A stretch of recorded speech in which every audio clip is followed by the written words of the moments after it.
Hey guys, Bullhorn Betty. I hope you guys are doing well this wonderful hump day. As you guys know, we received some really horrible news yesterday about Dane Paulson. Dane Paulson is the 2-year-old that disappeared from the front yard of his home. It was believed at the very beginning that he made it to the river. And as of yesterday afternoon, they pulled this beautiful baby boy from the river. And what a sad story. So we just want to make sure that the Paulsons stay in our prayers as they go through this very difficult time, a life sentence, so to speak, with what happened to their son. So very sad to such a great family. Now back on to Sebastian Wayne Drake Rogers. There has been some updates in the case, not major updates of information related to his whereabouts, but there has been a concern at the border crossings, at the ports of entry into the United States. And just recently, at night, private intelligence sent out a bolo at the U.S. borders. As you can see, here's the new flyer that they've released over the last few days. And they also put out a release not only to the public and their news partners, but also to the border crossings, border patrol, and everybody else are now on the lookout for Sebastian Wayne Drake Rogers.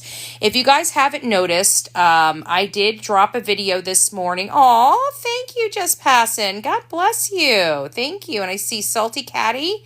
Good morning. Good morning, everyone. Let me see who's all in here. It's nice to see you guys. The way this phone is I can't hardly read the names, so I don't say hi to you like I do on YouTube, and I should because you guys are all very endearing to me. Bailey, it's nice to see you. Babe, user 57. Brittany B. Ava, it's nice to see you. Whit, Georgia. Tatiana, it's nice to see you. Ghost Whisperer, Russell, Liz, hello. Rosie, just passing through. It's nice to see you. Thank you for the little gift, by the way. Becky from the blow. I don't know. Sorry if I messed that up. Like I said, it's hard. Stephanie, it's nice to see you. It's nice to see you. So, again, Sebastian Wayne Drake Rogers, many of you guys know the story. He disappeared on February 26, 2024. It's been well over a year. Nobody has seen hide nor hair of this child. There have been unconfirmed sightings that were confirmed not to be Sebastian Wayne Drake Rogers. Law enforcement has followed every single lead of anybody reporting allegedly seeing Sebastian over the last year, and none of them have panned out. So now there's a reward for $347,000 in addition to the FBI reward of $50,000. So we have almost $400,000 in reward money for somebody that knows some information to come forward. This morning I dropped a video about Leila Santinello. We haven't touched her case in a really long time. I know Jennifer Santinello personally, and I know that she is still hunting for any and all information to locate her daughter. In Tennessee, for whatever reason, it's very difficult for the state to bring on circumstantial cases. It's a state that is really low on the circumstantial cases, going for a second-degree murder. They want to put it in a big old bow and wait as long as it takes, while these people that do terrible things to citizens in their state get to walk free for years and years and years until maybe somebody stumbles across a body. Things have got to change in Tennessee, period. They have got to change, and I don't know what needs to get into place so that they can do their job, even without bodies. I think an infrastructure upgrade for their internet would be very crucial in this. I don't like Big Brother, and I don't like my privacy being interfered, but we all give up the rights to privacy when we purchase a car and when we purchase a phone. But right now, I think the biggest concern about this case is nobody knows where Sebastian Waindrake Rogers is. He hasn't popped up. He hasn't surfaced in the water. Nobody has found him. This story that the mom and her husband put out just doesn't make sense to Sebastian's personalities. They deceived us for a solid year on who Sebastian Waindrake Rogers was. And most recently, in their latest interviews with WSMV, talk about how capable he is now. He went from being an infant that they are having to put into diapers to now being a capable boy. Which is it? And where did the misunderstanding come from? And in my opinion, the misunderstanding came directly from them, because they were the one touting how incapable this child was and whether he could get on a bus at 15 years old, even though he rides a bus to school every day, and how he doesn't know how money works, but yet he can get into a large equipment and take instructions and understand what's being said to him to move heavy equipment.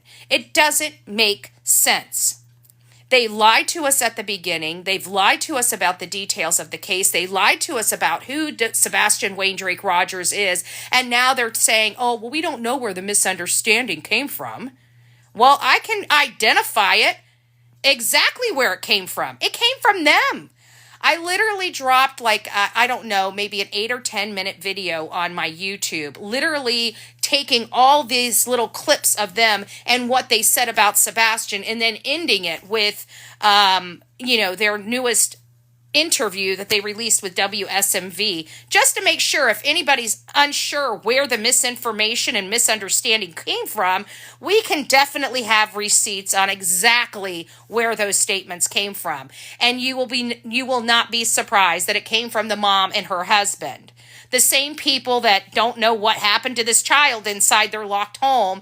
And they still can't explain to me how Chris can sit there and brag about going over to Haiti for rescue missions when they have a tsunami, or wherever the heck he was, when they had a tsunami, and his military training can't put together search efforts for his missing son, even though we have 2 military trained parents inside that home. None of this makes sense. We're not going to sit here and act like it does.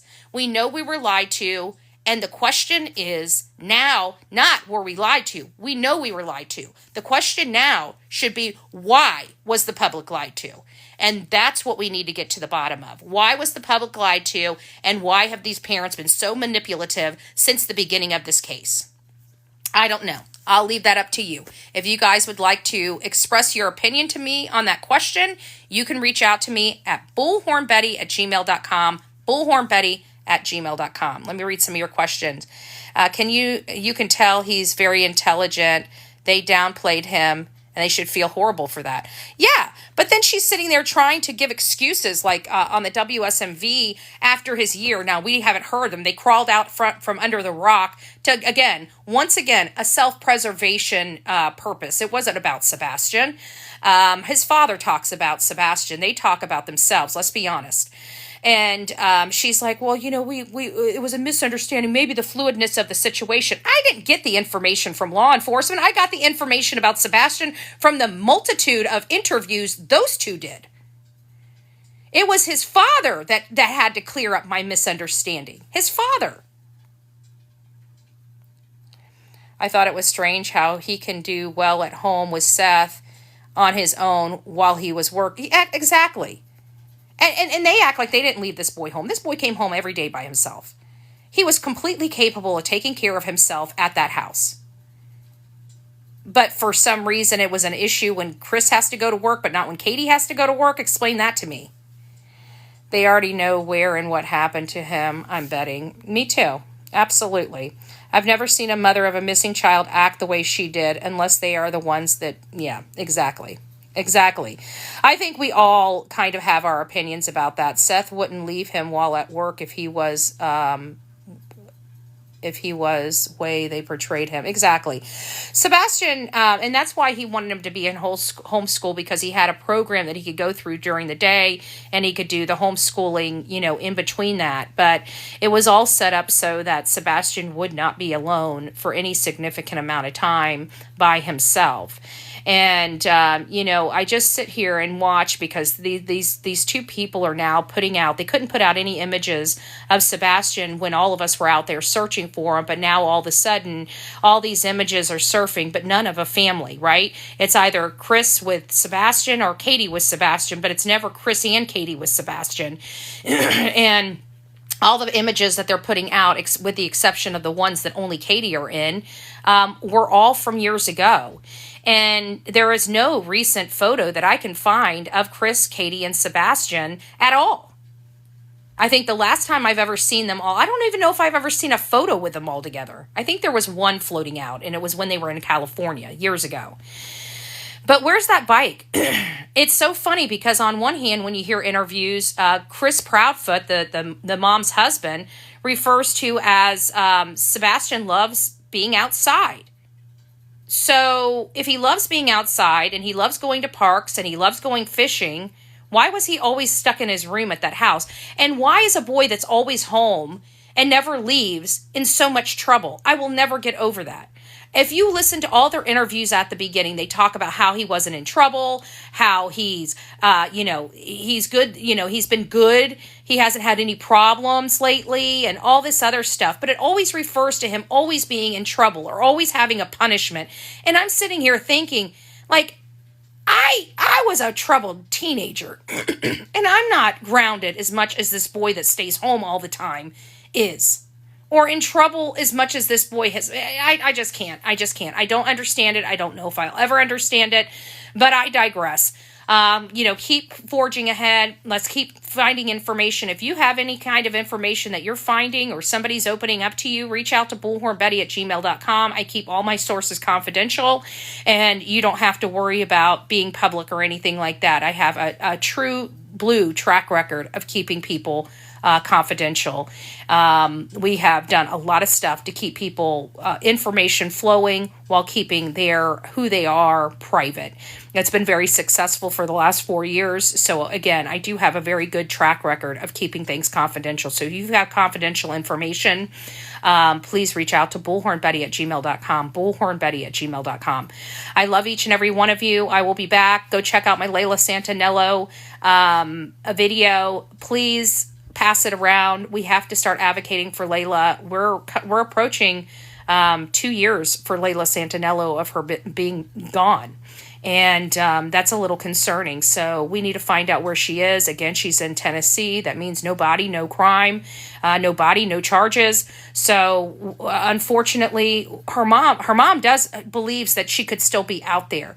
But the unfortunate thing of the situation is she's been gone so long and nobody's heard from her. She hasn't been on social media. So the signs are there that things aren't looking good in that case. We kind of know where this case is going to kind of end up.